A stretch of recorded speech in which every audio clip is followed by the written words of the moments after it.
Hi everyone, welcome to my Draw My Life. I did a little twist on it, however. I'm doing a Draw My Creative Journey. This is for my ESP 103 class here at Miami University.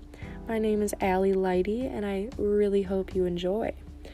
This is going to be based on all of our projects that we did so far this semester. So before any of those projects even began, let's analyze myself. So back in high school, I was two completely different people, one with my friends and one at school. With my friends, I was very fun, I was outgoing, I wouldn't really second guess what I was saying around them. But at school, I was very shy.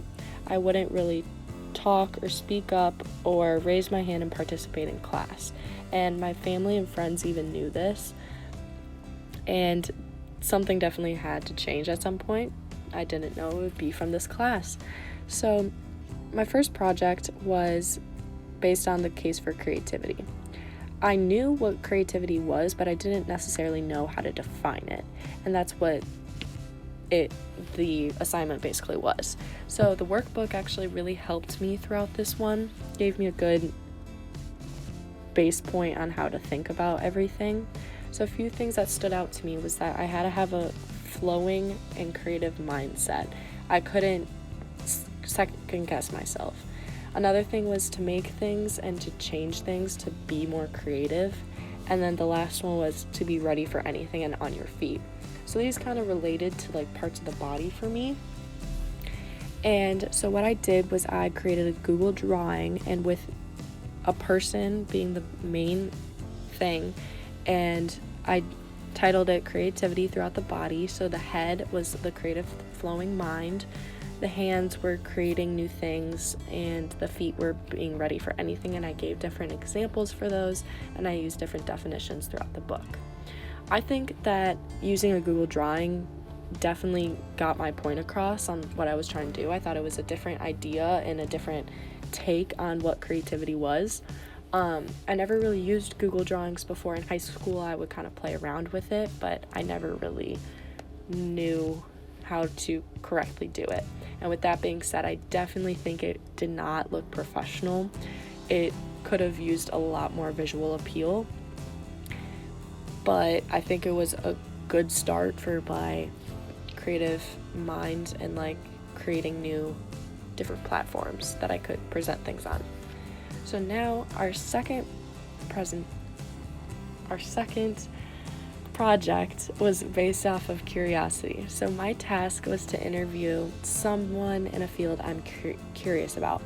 And this was kind of a struggle because I didn't know who to start with. I started thinking about family. I knew I couldn't do that. I started thinking about fashion because I'm interested in that, but I didn't know who to contact. So after some time of thinking, I kind of took a break and started watching some YouTube. And on there, I was watching Justin Escalona.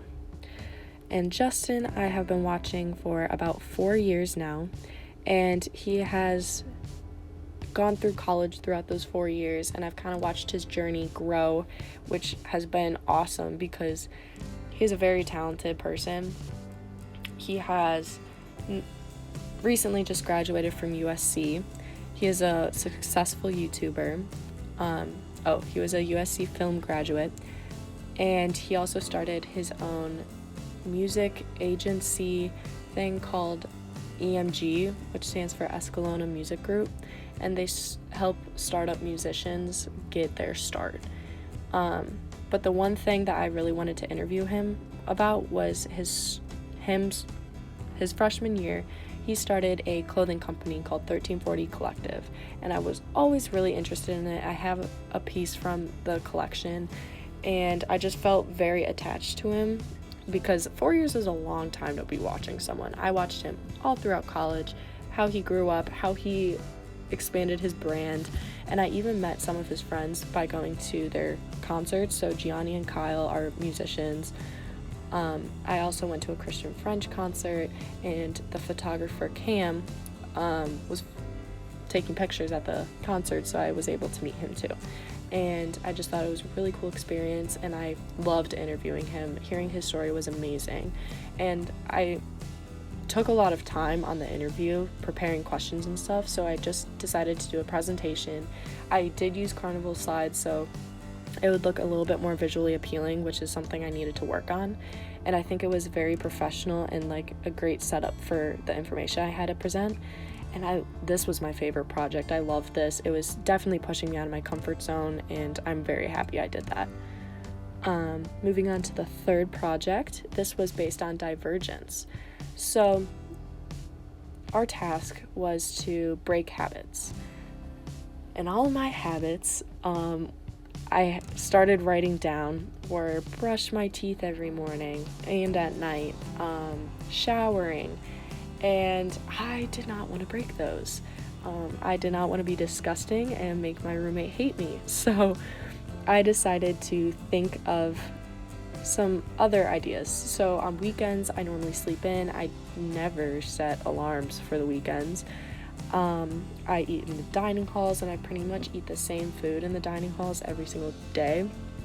So I decided to go up to the farmer's market on Saturday morning really early and try some new food, have a different take on everything. So I did that, and I presented it in Prezi with pictures and lists, and I showed my reflection. And I think that Prezi was a great platform to do this on. I only used it one time before, so it was semi-new to me. Honestly, in high school, all I used was Google Presentation. So using Prezi was a new form. It showed everything beautifully. I think it was easy to navigate. So my last project was failure. And getting this prompt to get rejected really scared me, if I'm being honest. I was not ready to get rejected. I never really liked getting rejected or failing or anything like that. And I knew I was going up to OSU that weekend. And I did not know how I was going to accomplish this. So I decided to kind of start off easy and just say, "Go Red Hawks" on the day of the game. So I would always say "Go Red Hawks," and I was surrounded by OSU people, so all they would say in response was OHIO. So I kept on failing at that and kept on getting rejected by people.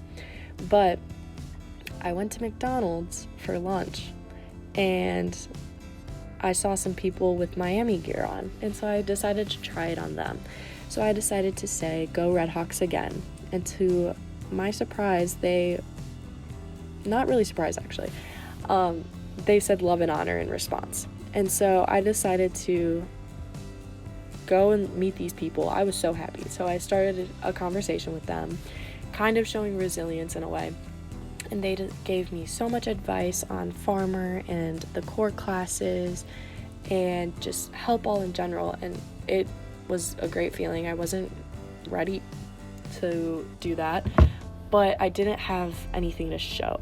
So I decided to make a Microsoft brochure and text my family. I texted my sister, my mom, and then my roommate, and asked them different questions. So my little sister I asked to come up to Oxford, my mom to Venmo me money, and those were both just easy, quick rejections. I couldn't really come back from it.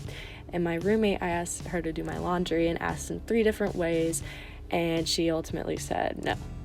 So my Microsoft brochure, I think it was a good platform, but not for what I was presenting. I really had trouble coming up with ideas on how to present this. It definitely could be used for something else, just I don't think it was a good platform for what I was trying to accomplish. So now, after I have gone through a few weeks of ESP 103, honestly, I'm pretty much the same on school and friends. I've been trying to push myself during class to raise my hand and participate. I've been stepping out of my comfort zone a lot. I even had to make new friends here, which I didn't have to before coming here. And it's just interesting trying new things and putting myself out there. So thank you for all these projects and for watching. I hope you have a great day.